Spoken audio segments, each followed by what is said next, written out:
Hey everyone, good afternoon. Thank you so much for joining us on our fourth, I think. Fourth. Congratulations. Cheers.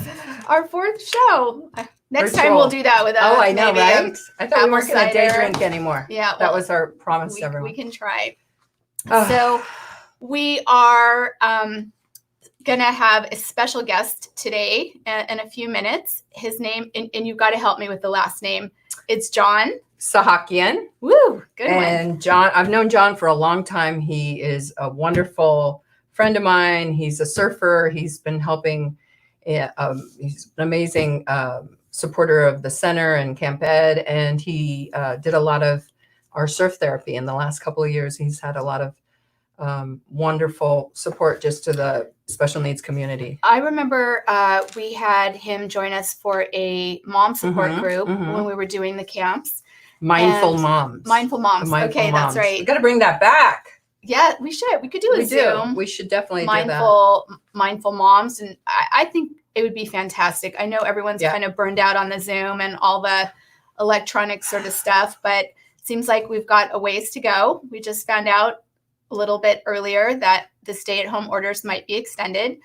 We need to fact check that and see. I need proof. I need a second opinion because right now I'm not believing it. I know. So I'm having some anxiety about it. I'm not sure what that means. Perfect time for a show because we're actually in the midst of a panic attack. Right.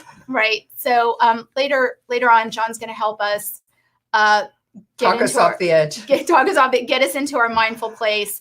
And I'm going to hope that we can do some breathing together and give you some really techniques and skills that will help you reduce anxiety and stress. Absolutely. And I wanted to just remind everyone, these are really hard times. Everyone's struggling. Now we get this wonderful news that we might be extending again. So if you need to speak to somebody, if you need some extra support, please reach out to us and reach out to Chrisa at asnerfamilycenter.org, or you can call us at 818-302-0712. Please let us help you if you need some extra support in these unprecedented times. And we'll also put up on the site the banner that will list our phone number and our email address. And so please feel free to do that. We have opportunity to take on some more clients. It's telehealth sessions right now. It's video conferencing, but everyone needs support right now. And, even me, just hearing this news about extending this stay-at-home order, I've been going stir crazy, and I'm thinking, Friday's going to be it. They told us May 15th. What does that mean? So we do have to remind ourselves that we need to be very flexible. The news changes daily. We all have that big question on our mind. When is this going to change? When are things going to shift for us? We don't expect a huge black and white, it's done. But what is the next thing that might feel okay? Yeah. So you don't have these constant disappointments. Yes. And like your hopes are up and then you get these disappointments. That's very, very hard to do. So I was very happy when they opened the trails. And hopefully we'll hear a little bit more about what we can do next, because we're hanging on to the smallest little things right now for peace of mind. And Navah and I are just having sort of like a sense of humor today. And I think it's because, man, we do have cabin fever. Yeah. On a day like today when it's kind of, it drizzled here in the valley and it's gray, and it's really easy to get into that rut where the weather is gray, your thoughts become gray. When it's sunny and we can swim every day and go for walks and everything seems pretty good. And we're lucky here, though. Sometimes, we were a little too lucky with our 90-degree temperatures, and they were having a blizzard. I love that. I was swimming all day long. But imagine, and I know so many of my friends who are in apartments with no balconies, with no backyard. That's it's unfathomable, and you just have to do it. And then when you're getting these we're unsure of what the end result is. So I was giving some suggestions to some of my clients that even if they do have a balcony, make sure you spend some time out there. Some apartment buildings have roof access. They might have a little garden on the roof or something, but you really have to get yourself outside, take your book, take your beach Roof chair. access, that makes me nervous. I have clients downtown that, they're living in downtown LA. Roof. I don't know if you should suggest. Oh, no, they have roof gardens and places to hang out and stuff like that. But you really do need to create your space.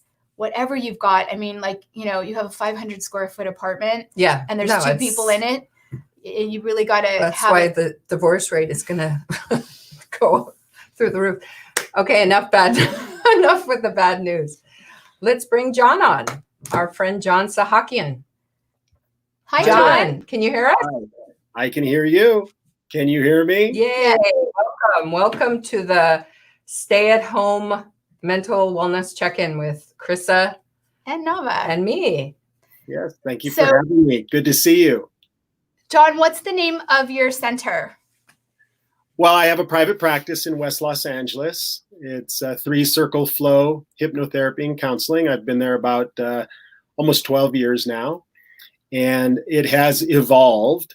Now I see people for just about everything, as when you hear the term hypnotherapy, it suggests an alternative approach to therapy. And I certainly utilize alternative approaches, including breath work and mindfulness-based practices, MBSR.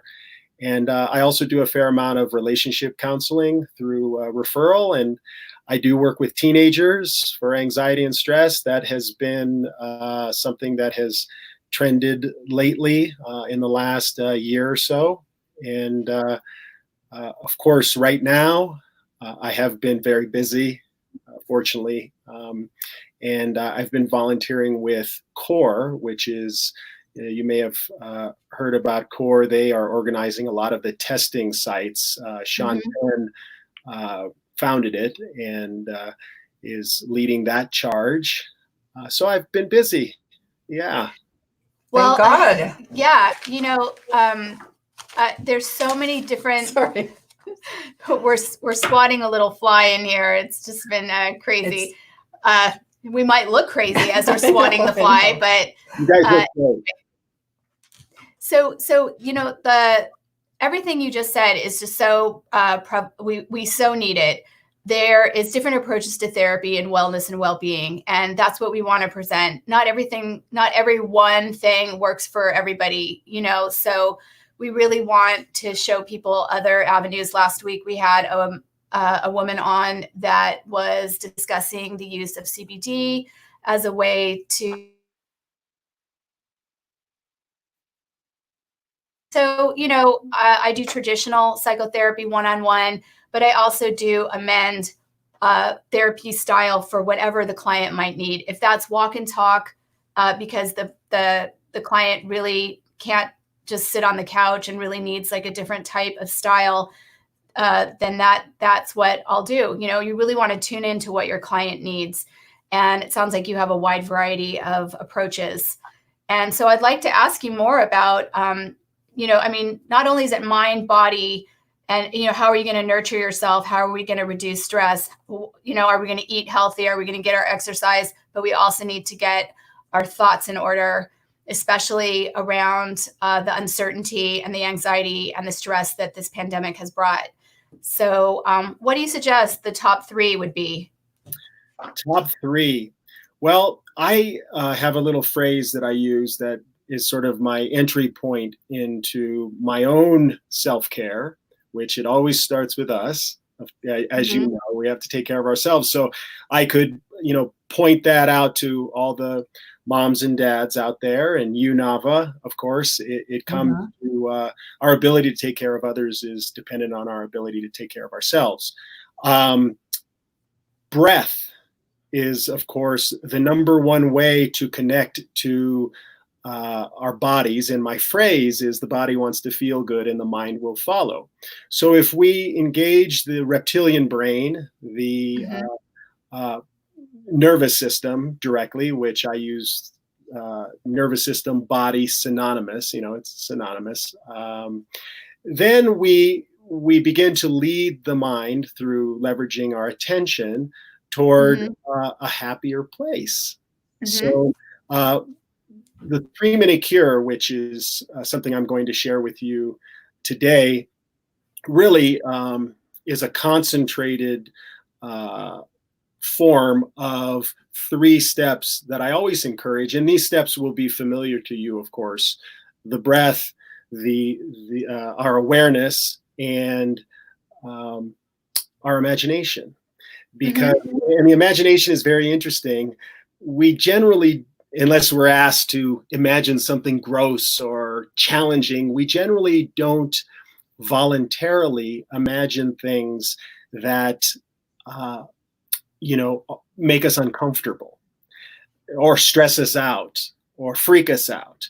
Mm-hmm. That's usually involuntary. So using the imagination actively, engaging it, using our attention to point our heads in a direction that feels good, makes sense, and it helps the imagination from running, from hijacking our bodies and running amok. But first, of course, the breath, awareness, and imagination. So those are my top 3. And I thank you so much for that. And I would just love to have a little bit of an example of the breath work. I would love to utilize that for myself. If we can get into some of that today, if that would be all right, to kind of give our clients, our audience out there, opportunity to learn this skill. I think that's actually the hardest thing for me, because I know John and some other people have always said I'm a shallow breather, or I forget to breathe altogether. I just stop breathing altogether. But because we're always in a hurry. But they say that is that is like the first step in really getting control of your body and your mind, and trying to, like you say, redirect the mind when you start spinning. Yeah. But for me, that's always been the hardest thing for me is not overthinking when somebody's giving you direction for breathing. Yeah, go ahead. Please go ahead. Oh, I was just going to say, when one of the directions that I tend to give people is like cognitive reframing, which is, I think, what you were talking about, is imagining something else, shifting your thoughts, your reptilian brain, to really shake it up and get it out of that fight or flight place. And it's such a difficult thing to do, where you have to go back in and tell yourself, this isn't, what's the evidence here, or what's really happening, and like talk to yourself through the process of getting rid of that anxiety and those thoughts that continue to keep you in the spin. And so, go ahead. Sorry. That's where working with the breath first, working with the body first comes in, because it sets the stage. It prepares the body, because when we're in an acute state of anxiety, that reptilian brain has taken over. And you can't stop it. I mean, you can try to reason with someone, but that part of us is very strong, and it should be, because it has evolved to protect us. It helps save our lives. But the kind of stress that we're dealing with today, generally, I mean, COVID is one thing, of course, that is life-threatening, but it's usually our thoughts about COVID and about the ramifications. It's not a direct assault on our physical body in the here and now with what the challenges we face daily. It's the narrative that we play over and over. And to change that narrative, addressing the physical experience first, so that we're chill. It would be like, you could be rattled, go out and get a massage. That's going to relax the body, and it's going to slow the breath down, and it's going to enable you to breathe more deeply. But what about just working with the breath right now, directly? I mean, I want you to get a massage when it's safe to do so, but that would be more of a passive approach to stress management. Whereas if you address the breath right here and now, you're working with yourself here. It's not a passive approach. You're actively doing it. And I think also too, I think one of the things too is like when you do relax the body and you can get into that place, I think that's like absolutely you can start to access another part of your brain and another part of your thought process. And I even notice myself, I'm a fidgeter. I fidget all the time. And I think it's also a way of releasing some of that tension. I'm always, kind of like, squeezing some of my my arms or my hands. And I notice that's a sense. There's other ways that also the release can come out where the stress needs to come out. Yeah, it's with regard to the breath, by the way, I'm glad you brought breath up, because there's one thing to simply breathe, especially when you're in an acute state of anxiety. If you take breaths without an awareness of what a healthy breath feels like, it's going to help a little bit, but you're going to be breathing in the chest. You're going to breathe shallowly, as Navah described. If you have an idea of what a healthy, regulated breath feels like, that's a good place to start. So I'll show you, or I'll describe what a healthy breath feels like, and then you can apply that to this short, easy technique, and your foundation for exploring awareness and imagination, reframing, pointing your attention in a positive direction. And I'll remind you of that term, where the attention goes, energy flows. Mm-hmm. You'll have that much better of a response and a successful, stress management session, as it were. All right. You want to get into it? You want to do that? How long is it? How long do you think you'll guide us through the breath work? Well, let's talk about the mechanics of breathing just a little bit. Okay. And I'll attempt to be as little wordiness as possible, though I could go on forever because I get very excited about talking about this stuff. And then I'll take you through the technique, the 3-minute cure. And I've organized this technique because we have these 3 inherent abilities, and it's a skill set that you can develop. And the more you practice it, the better you get.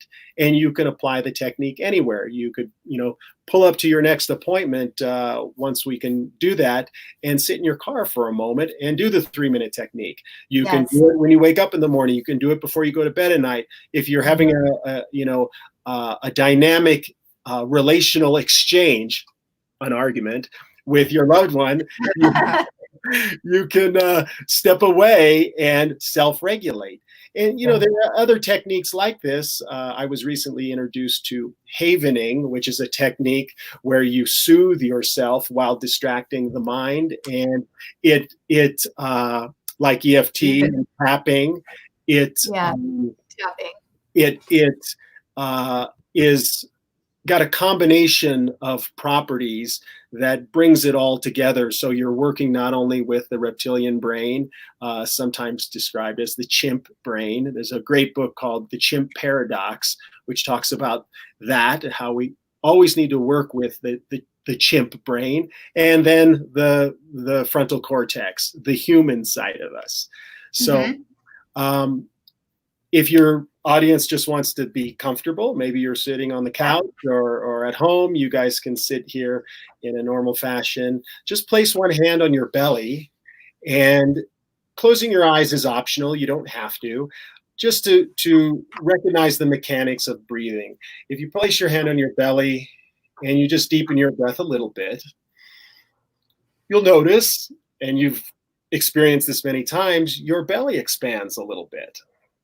And the more relaxed you are, of course, the more free the belly is, because the belly, our gut, is what responds to stress immediately, instantaneously. And it's the diaphragm. The diaphragm is just, right there at the bottom of the ribs, and it's known as the breathing muscle. And it looks like an upside down mushroom. And as you breathe, it draws down and it pulls the lower lobes of the lungs open, inviting breath into a deeper part of your lungs. And that's what creates diaphragmatic breathing. So there are nerve endings at the base of the lungs that help trigger the relaxation response, the opposite of fight, flight, or freeze. So if you kind of notice that, That's where we want our breath to originate as it comes in through our nose, preferably our noses. It's always best to breathe through the nose if you can, because we have receptors there that release nitric oxide that further supports the relaxation response. Our bodies are so intelligent. It's amazing. I'm humbled just talking about the body and being here with the body, because if we trust the body and we direct our attention, it's amazing what we can do, and the sense of empowerment we can feel while dealing with stress and anxiety and situations like COVID-19. So just feel your breath in the belly, and then take your other hand and place it up at your chest. And see if you can create a bridge between the belly and your chest as you're breathing.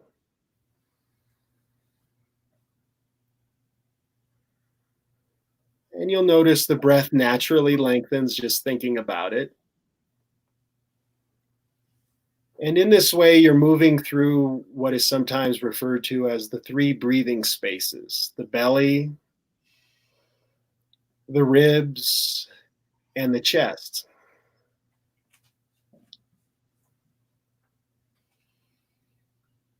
So what I like to suggest for people to do is to catch themselves first thing in the morning before you get out of bed. And sometimes that's tough, but you can develop sort of some discipline around it. And before getting out of bed, place your hand on your belly, place your hand on your chest. Lie there in a state of acceptance of what is, however you feel, whatever the sensations you're having, even if there's anxiousness to get up and make breakfast for the kids or yourself, or to exercise or whatever. Check your emails. That's one. Everyone wants to check their emails, right? To just lie there for a few moments, get a present moment snapshot of your experience, and then take 10 long, deep breaths, filling the belly, allowing the breath to move through the solar plexus and into the chest. 10 long, deep breaths. Now, those 10 deep breaths will only take about a minute. So there you are, first thing in the morning, setting the stage for the rest of your day. You're being mindful. You're drawing your attention into the present moment, which, if you are in this moment right now with that experience of sensation of breathing, you're not in the past, you're not in the future, you're right now. So you're not going to be tweaking right now with your narrative, because you're actually focusing on right now, like a meditation practice. Of course, I've borrowed, and everybody borrows all of these techniques and stuff, and the foundation of these techniques from age-old meditation practices. And it's wonderful. These are gifts that we can use.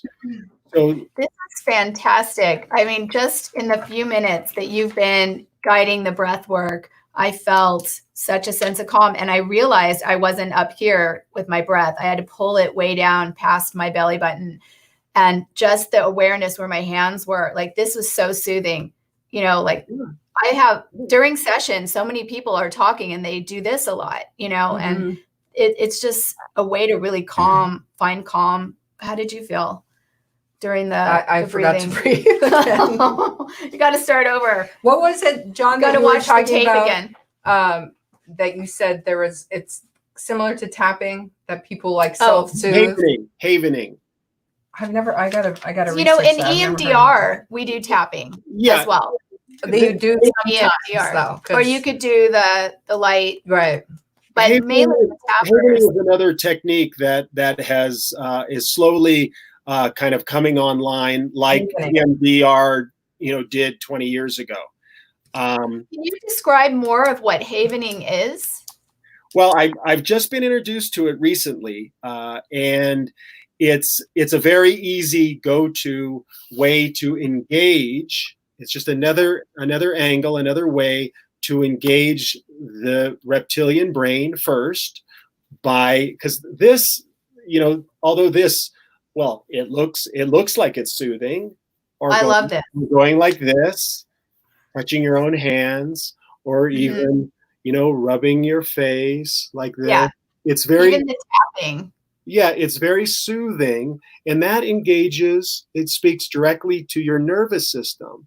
Now, as you're doing this, the mind needs something to focus on besides the activity. And in Havening, it's very interesting. You can start to sing a song like Old MacDonald had a farm, E-I-E-I-O.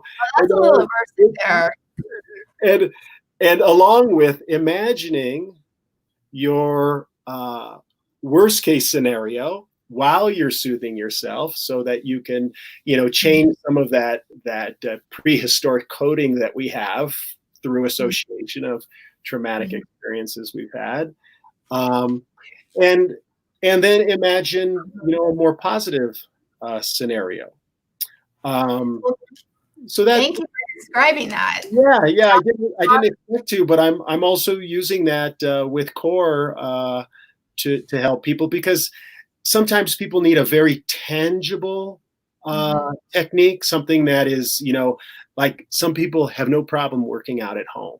I can work out at home, since we've been in quarantine, it's fine with me. I just do my usual routine at home instead of the gym. But some others, need to go to the gym. You need that structure. Right. And that's go ahead. What we were talking about earlier is we really have to be flexible with all of this. Like, what's going to work for us?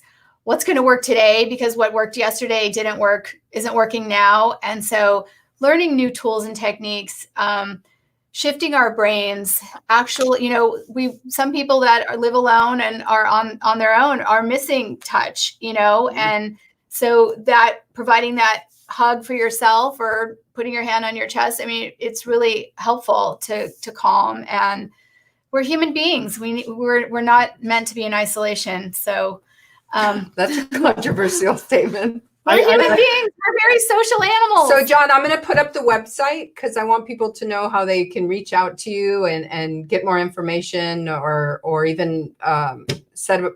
You're still doing telehealth.